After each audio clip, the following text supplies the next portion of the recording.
This was one of my first photo shoots ever, ever, ever.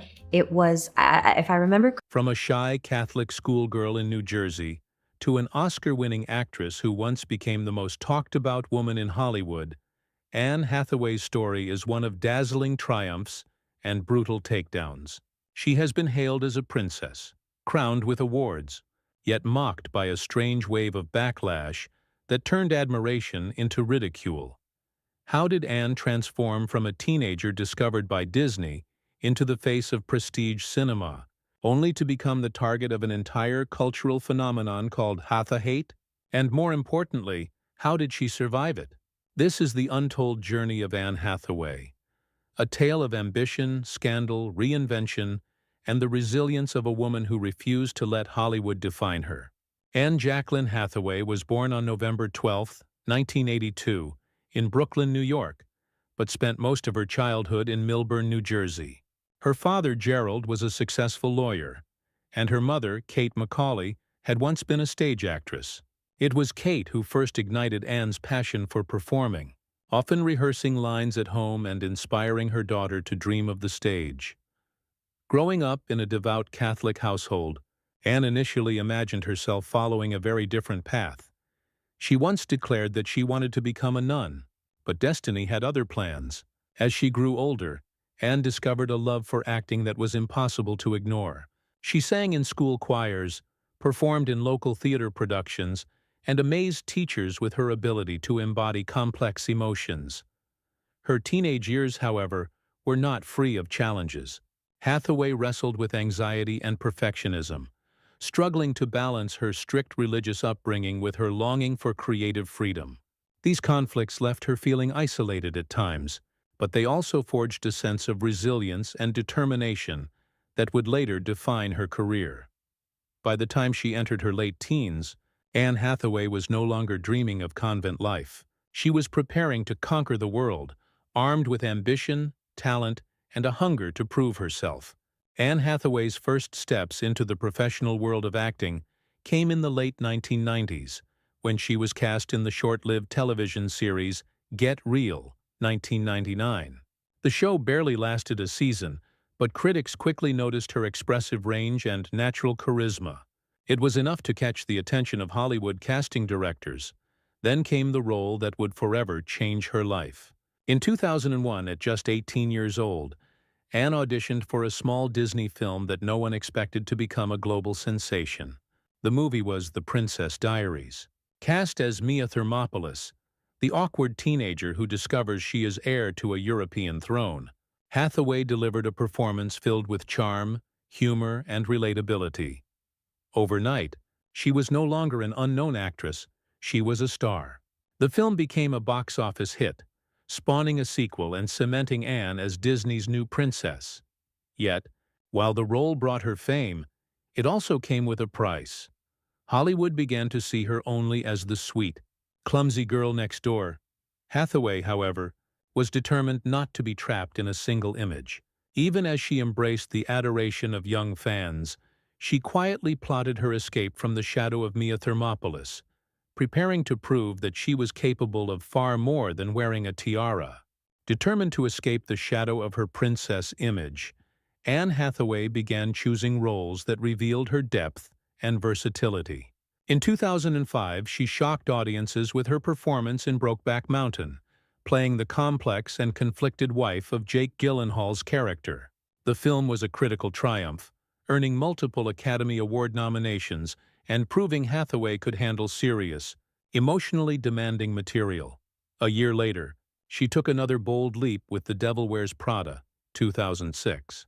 Starring alongside Meryl Streep, Hathaway played Andy Sachs, a young woman navigating the ruthless world of high fashion. The role struck a chord with audiences everywhere. Anyone who had ever struggled between ambition and identity could see themselves in Andy.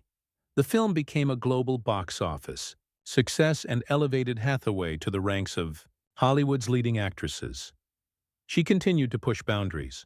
In Rachel Getting Married, 2008, Hathaway portrayed a recovering addict with raw vulnerability, earning her first Academy Award nomination for Best Actress. Critics hailed it as a defining performance that stripped away her perfect image and exposed her as a fearless artist. Hathaway balanced these prestige roles with blockbuster appeal. She appeared in Tim Burton's Alice in Wonderland, 2010, showing she could command fantasy epics as easily as intimate dramas.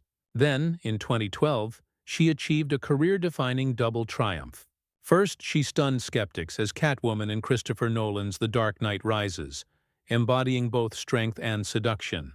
Later that year, she delivered the performance of a lifetime in Les Miserables.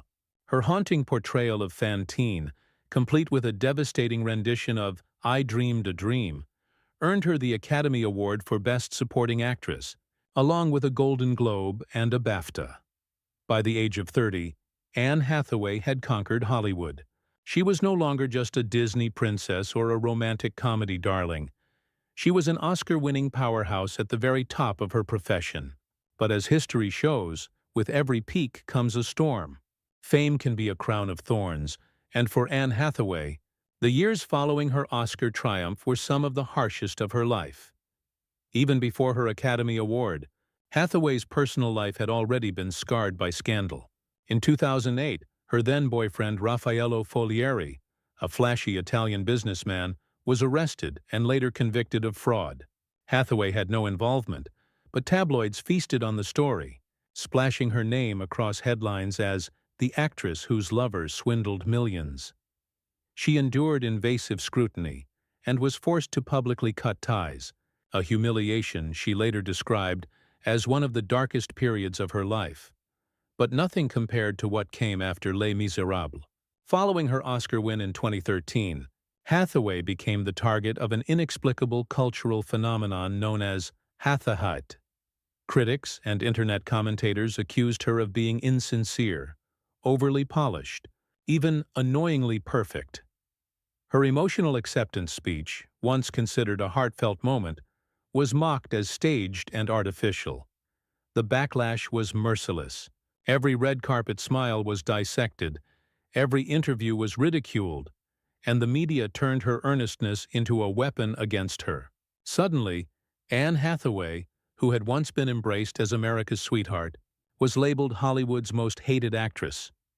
The hostility reached such a fever pitch that Hathaway chose to retreat from the spotlight. She stopped attending events, avoided interviews, and deliberately stepped away from major projects. For a time, her absence led some to wonder if her career could ever recover. But behind the silence, Anne Hathaway was not finished. She was regrouping. What the world mistook as defeat was, in truth, the beginning of her reinvention. When Anne Hathaway re-emerged after the storm, it was with a new sense of confidence and control. No longer trying to please everyone, she began choosing roles that reflected both her maturity as an actress and her resilience as a person. In 2014, she reunited with Christopher Nolan for Interstellar, portraying a scientist torn between duty and love. The role was understated yet powerful, and it reminded audiences of her emotional range. The following year, she charmed viewers in The Intern 2015, playing a modern businesswoman balancing ambition with compassion. These roles marked a new chapter. Hathaway was no longer chasing approval. She was reclaiming her identity. Off-screen, her life also transformed. In 2012, she married actor and jewelry designer Adam Schulman, and together they built a private, grounded family life, welcoming 2 children. For an actress once defined by tabloid scandals and public ridicule, this newfound stability was both liberating and healing. Hathaway also embraced activism. She worked with UNICEF, advocated for gender equality, and spoke passionately about the pressures women face in Hollywood. Importantly, she addressed Hathahut directly, acknowledging the pain but refusing to be diminished by it. In doing so, Anne Hathaway turned a narrative of ridicule into one of resilience, proving that reinvention is not about escaping the past, but transforming it into strength. Today, Anne Hathaway stands as far more than a Hollywood actress. She is a symbol of resilience in an industry that can both crown and crucify its stars. Her journey from wide-eyed Disney princess to Oscar-winning performer, from public ridicule to hard-earned respect, reflects a rare strength and determination. She has proven that authenticity, vulnerability, and talent can withstand even the harshest spotlight. For every headline that tried to reduce her to caricature, Hathaway answered with performances that reminded the world why she belongs among Hollywood's elite. Her legacy lies not only in her body of work, From the Devil, Wears Prada to Les Miserables, but also in her refusal to let scandal or backlash define her. She embodies the truth that reinvention is survival, and that grace under fire is its own kind of power. Anne Hathaway's journey proves that even in the face of doubt and derision, true artistry endures. If you enjoyed this story, don't forget to like, share, and subscribe for more untold Hollywood journeys.